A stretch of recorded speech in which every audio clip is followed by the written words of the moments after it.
अस्सलाम वालेकुम, मैं हूं शाज़िब खानज़ादा। एक वीडियो जिसने तहरीक इंसाफ के दौर के पूरे एहतसाब के बयानिए को मज़ीद मुतनाज़ कर दिया। इस वीडियो के बाद तहरीक इंसाफ के खिलाफ केसेस या तो तेज़ी से बंद होने लगे या फिर उन पर कार्रवाई सुस्त रवि का शिकार हो गई, जबकि अपोजिशन के खिलाफ कार्रवाइयों में तेज़ी आ गई, गिरफ्तारियां होने लगीं और तकरीबन अपोजिशन की पूरी क़यादत नैब की हिरासत में चली गई। फिर अपोजिशन ये इल्ज़ाम लगाने लगी कि चेयरमैन नैब हुकूमत का आलाकार बन गए हैं, नैब और इमरान खान का गठजोड़ है, चेयरमैन नैब इमरान खान के हाथों इस वीडियो की वजह से ब्लैकमेल हो रहे हैं। ये वीडियो जस्टिस जावेद इकबाल के पास शिकायत लेकर आने वाली एक खातून की है, जिन्हें जस्टिस जावेद इकबाल ने हिरासा किया, उन्हें ब्लैकमेल किया, उनके खिलाफ मुकदमात बनाए और उन्हें अपने ऑफिस बुलाते रहे। इस दौरान मुतासरा खातून ने जस्टिस जावेद इकबाल की हिरासानी से तंग आकर वीडियो बना ली और जावेद इकबाल को बेनकाब करने की कोशिश की। मगर इस पूरे मामले का सबसे अहम पहलू यह है कि जब मुतासरा खातून यानी तैयबा गुल ने यह वीडियो वज़ीर आज़म के शिकायती पोर्टल में पहुंचाई तो बजाय इसके कि जावेद इकबाल के खिलाफ कोई कार्रवाई होती, उल्टा तैयबा गुल की वीडियो को इस्तेमाल करके जावेद इकबाल को ब्लैकमेल किया जाने लगा। इस वीडियो के जरिए इमरान खान की हुकूमत नैब को सियासी मुखालिफिन को दबाने के लिए इस्तेमाल करने लगी और मुतासरा खातून की शिकायत और वीडियो का मामला दबाने लगी। ये पूरा मामला आपके सामने रखेंगे। मुतासरा खातून तैयबा गुल का तफसीली इंटरव्यू आपके सामने रखेंगे, मगर पहले आपके सामने रखते हैं कि ये वीडियो एक बार फिर खबरों में क्यों है। पब्लिक अकाउंट्स कमेटी की आज एक अहम समात में खुद तैयबा गुल ने मजीद इंकिशाफात किए हैं। यहाँ अहम बात यह भी है कि हाल ही में एक और खातून से मुताल्लिक जस्टिस जावेद इकबाल पर बतौर सरबरा लापता अफराद कमीशन हिरासानी का इल्जाम लगा है। इस हवाले से कल पब्लिक अकाउंट्स कमेटी ने जावेद इकबाल को आज तलब किया था, मगर आज वो नहीं आए और उनकी तरफ से एक खत कमेटी में पेश कर दिया गया। कमेटी के चेयरमैन नूर आलम खान ने कहा कि जस्टिस जावेद इकबाल ने खत लिखा है कि मैं ईद की छुट्टी पर घर चला गया हूँ, हम इख्तियारात के इस कदर नाजायज इस्तेमाल को बर्दाश्त नहीं कर सकते। जी चाहता है कि जस्टिस जावेद इकबाल के वारंट गिरफ्तारी जारी करूं। इस शख्स ने नैब का नाम भी खराब किया है। इस दौरान कायम मकाम चेयरमैन नैब जाहिर शाह ने इजलास से जाने की इजाजत मांगी तो नूर आलम खान ने कहा कि आपका मीटिंग में बैठना जरूरी है, आपके इदारे की साख पर सवाल उठे हैं, आप कमेटी से नहीं जा सकते।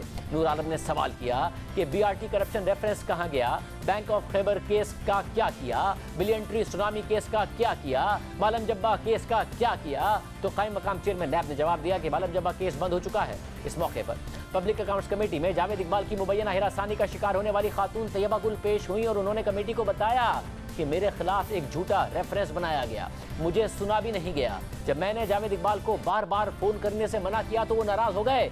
जनवरी 2019 में मुझे लाहौर से नैब ने रात को मेरे घर से गिरफ्तार कर लिया। मैंने जावेद इकबाल की गुफ्तगू की वीडियो इसलिए बनाई कि वो एक आला ताकतवर ओहदेदार थे। मैं चाहती थी कि इस शख्स की हकीकत सबके सामने आए। तैयबा गुल ने मजीद बताया कि चेयरमैन नैब ने कहा कि नैब के दफ्तर में मिलना मुश्किल होता है, आप मिसिंग पर्सन्स कमीशन में आकर मुझसे मिला करें। जावेद इकबाल कहते थे कि मैं 1 मिनट में तुम्हारी जिंदगी तबाह कर सकता हूं। जावेद इकबाल ने कहा कि किसी दफ्तर में शिकायत करते तुम्हें देखा तो तुम्हारे टुकड़े झंग भेजे जाएंगे। चेयरमैन नैब ने मुझे और मेरे शौहर फारूक को गिरफ्तार करवा दिया। तैयबा गुल ने दावा किया कि मुझे मर्द एहलकारों ने गिरफ्तार किया। गाड़ी में जाते हुए मेरे साथ जो दरिंदगी की वो मैं नहीं बता सकती। मुझे ट्रांजिट रिमांड के बगैर लाहौर ले जाया गया, मुझे नैब के दफ्तर ले जाया गया तो मेरे कपड़े फटे हुए थे, मेरे जिस्म पर नील पड़े हुए थे। तलाशी के दौरान मेरे कपड़े तक उतार दिए गए। मिसिंग पर्सन कमीशन में जावेद इकबाल का पर्सनल स्टाफ उसका सहूलतकार है। आज तक मेरी कोई FIR दर्ज नहीं हुई, किसी अदालत ने मेरी बात नहीं सुनी। तैयबा गुल ने मजीद कहा कि वज़ीर आज़म पोर्टल पर शिकायत की तो वज़ीर आज़म इमरान खान के प्रिंसिपल सेक्रेटरी आज़म खान ने राब्ता किया तो बहुत खुशी हुई। प्रिंसिपल सेक्रेटरी ने मुझसे मामले पर तमाम सबूत इकट्ठे किए, मुझसे तमाम ऑडियोज और वीडियोज आज़म खान ने हासिल की। वज़ीर आज़म इमरान खान के एक दोस्त के TV चैनल पर खबर चलाने के लिए भी कहा गया। मुझे नहीं मालूम था कि मकसद मेरी मदद नहीं बल्कि मखसूस मकासद के लिए जावेद इकबाल को ब्लैकमेल करना था। जावेद इकबाल को ब्लैकमेल तो किया गया लेकिन वज़ीर आज़म ने मेरी दाद रसी नहीं की। तैयबा गुल ने यह भी कहा मुझ पर ट्रक चोरी का मुकदमा तक दर्ज कराया गया, अदालतों से मुझे इंसाफ नहीं मिल सका। इस मौके पर पब्लिक अकाउंट्स कमेटी के अरकान ने कहा कि आपकी जुर्रत को सलाम पेश करते हैं कि आप खामोश नहीं हुई, आपके साथ मुकम्मल इंसाफ होगा। चेयरमैन कमेटी नूर आलम खान ने कहा कि आपके खिलाफ ताकत का नाजायज इस्तेमाल करने वालों को निशाने इबरत बनाएंगे। अब इस अहम मामले पर पब्लिक अकाउंट्स कमेटी में समाअत जारी है। साबिक चेयरमैन नैब जस्टिस जावेद इकबाल इजलास में पेश होने से कतरा रहे हैं, इल्जामात का सामना करने से भाग रहे हैं। हालांकि ये बहुत अहम मामला है जो तहरीक इंसाफ के दौर के एहतसाब के बयानी को मजीद मशकूक बना रहा है। इस मामले का एक और पहलू है जो बराह रास्त इमरान खान से जुड़ा हुआ है, क्योंकि खुद तैयबा गुल बता चुकी हैं कि मैंने चेयरमैन नैब की वीडियो जब वज़ीर आज़म शिकायत पोर्टल में डाली तो मुझे वज़ीर आज़म हाउस बुलाया गया और इस वीडियो पर एक्शन लेने के बजाय उल्टा चेयरमैन नैब को ब्लैकमेल करने के लिए इस्तेमाल किया गया। जिस वीडियो का तैयबा गुल जिक्र कर रही हैं वो मई 2019 में सामने आई। उस वक्त के वजीर आजम इमरान खान के मामले खुसूसी ताहिर खान के टीवी चैनल पर नशर हुई, मगर कुछ देर बाद वो वीडियो हटा दी गई। नैब ने प्रेस रिलीज जारी की और कहा कि ब्लैकमेलर्स का ग्रुप है जिसके खिलाफ कार्रवाई की जा रही है। फिर ये सवाल उठा कि चेयरमैन नैब को कैसे और कौन ब्लैकमेल कर सकता है। हुकूमत ने न सिर्फ इस मामले से दूरी इख्तियार की बल्कि अपोजिशन पर इल्जाम लगा दिया और वीडियो की तहकीकात का ऐलान भी कर दिया। एडिटिंग उन्होंने की है, ऑडियो वीडियो की साजिश उन्होंने रची है, तो फिर पार्लिमानी कमेटी बनाए, साफ पता चल जाएगा कि कौन कसूरवार है, कौन इस पहली बात तो ये है कि इसका सारा फोरेंसिक होना चाहिए, ओवरऑल एक्सपर्ट्स के साथ एग्जामिनेशन, मगर फिर इसकी कोई तहकीकात नहीं कराई गई, ना फोरेंसिक रिपोर्ट सामने आई। हमने इस प्रोग्राम में बार बार उस वीडियो की तहकीकात का मुतालबा उठाया, मगर हुकूमत से कोई वाज़ेह जवाब नहीं आया। हाँ, हमारे प्रोग्राम को पेमरा के नोटिस ज़रूर भिजवाए गए और चेयरमैन नैब की वीडियो पर सवाल उठाने पर हमें मुल्क से बगावत का नोटिस भी भिजवा दिया गया। फिर अपोजिशन ने यह इल्ज़ाम लगाना शुरू कर दिया कि चेयरमैन नैब इस वीडियो की वजह से ब्लैकमेल हो रहे हैं। पीपल्स पार्टी के चेयरमैन बिलावल भुट्टो ज़रदारी ने कहा कि चेयरमैन नैब की वीडियो आई है वो हुकूमत के हाथ में खेल रहे हैं। हम सब ने देखा किस तरीके से हमारा चेयरमैन नैब को चलाया जा रहा है। उसने एक दिन एक इंटरव्यू दिया, दूसरा दिन एक वीडियो निकला और तीसरा दिन वो एक खिलौना की तरह हमारा हुकूमत के हाथों में खेल रहा है। तो मेरे ख्याल में बेहतर होगा चेयरमैन नैब के लिए कि वो कम से कम सियासी बयानात दे। फिर यही बात असेंबली में खड़े होकर नून लीग के रहनुमा राना सनाउल्लाह ने भी कही। चेयरमैन नैब ने ये फरमाया था कि अगर मैं 10-15 बंदे पकड़ लूं तो हुकूमत जो है वो धड़ाम से गिर जाएगी, और उनमें से एक आदमी ऐसा है कि अगर मैं उसको पकड़ लूं तो उसकी सेहत इतनी कमज़ोर है कि मुझे ख़तरा है कि उसको कुछ हो ना जाए। जब चेयरमैन नैब ने ये प्रेस कॉन्फ्रेंस की तो उसके बाद जो है वो फिर ये वीडियो आ गई और उसके बाद जो है वो चिरागों में रोशनियाँ रही। अहम बात यह है कि वीडियो 23 मई 2019 को सामने आई थी, मगर इस वीडियो के सामने आने से कुछ दिन पहले यानी 16 और 17 मई को कॉलम निगार जावेद चौधरी ने चेयरमैन नैब से होने वाली गुफ्तगू का अहवाल अपने कॉलम में लिखा था। जो बातें चेयरमैन नैब ने इस गुफ्तगू में कहीं वो उस वक्त की हुकूमत के हवाले से दुरुस्त साबित हुई। चेयरमैन नैब ने जावेद चौधरी को बताया कि हुकूमत चाहती है कि इमरान खान का हेलीकॉप्टर केस बंद हो जाए, और फिर ऐसा ही हुआ। इमरान खान के खिलाफ हेलीकॉप्टर केस खामोशी से बंद कर दिया गया।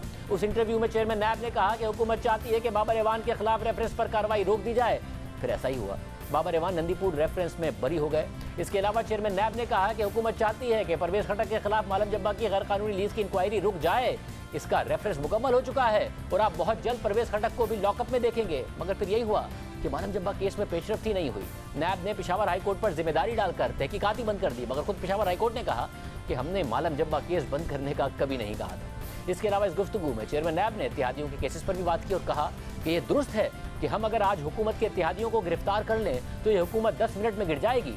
फिर ये भी हुआ कि तहरीक इंसाफ की हुकूमत के सबसे अहम इत्तेहादी मुस्लिम लीग काफ के चौधरी बरादरान के 3 केसेस एक एक करके ख़त्म कर दिए गए। यानी इस वीडियो के बाद किसी हुकूमती रहनुमा के खिलाफ केसेस आगे नहीं बढ़े बल्कि ख़त्म होते चले गए, जबकि इसके मुकाबले में अपोजिशन के रहनुमाओं के खिलाफ नैब के केसेस में तेज़ी आ गई, गिरफ्तारियों में तेज़ी आ गई। अगर कोई जमानत पर रिहा भी होता तो एक और केस बना दिया जाता, उसमें गिरफ्तार कर लिया जाता या गिरफ्तार करने की कोशिश की जाती और वो फिर अदालतों के चक्कर लगाता, जमानत लेता फिरता। एक मरहले पर खुद चेयरमैन नैब ने दावा किया था कि हवाओं का रुख बदल रहा है। एहतसाब के सिलसिले में नैब का झुकाव एक तरफ है, उस बात की मैं तरदीद करता हूँ कि एक बड़ा अच्छा मिसरा है कि हवाओं का रुख बदलता है। अब हवाओं का रुख बदल रहा है। पहले उन मुकदमात की तरफ तवज्जो दी जो कि गुज़श्ता 25 साल, 30 साल और 20 साल से मंजर आम पे थे। अब हम दूसरे महाज की तरफ जा रहे हैं जहाँ इस तनकीद और इस शिकायत का भी इजाला हो जाएगा कि जी बज़ाहिर एहतसाब जो है वो एक तरफा नज़र आता है। मगर फिर 2 हफ्ते के बाद 9 दिसंबर 2019 को चेयरमैन नैब अपने इस बयान से पीछे हट गए और उन्होंने कहा कि गुज़िश्ता दिनों मैंने हवाओं का रुख बदलने वाला बयान मजबूरी में दिया था। पहले 30 से 35 साल वालों तक हुकूमत करने वालों का एहतसाब होगा, फिर 12 से 14 माह वालों का एहतसाब होगा। हमेशा ये कहा जाता रहा नैब का रुख तो एक तरफ है, इसलिए पिछली मरतबा मुझे मजबूरन कहना पड़ा हवाओं का रुख बदलने लगा है और ये आइंदा आने वाले चंद हफ्तों में आप महसूस करेंगे। लेकिन एक तरफ 30-35 साल का दौर, एक तरफ 12-14 महीने का दौर, तो मतलब आपको थोड़ी सी डिस्टिंक्शन तो करनी पड़ेगी ना, कि थोड़ी सी डिस्टिंक्शन तो आपको रखना पड़ेगी।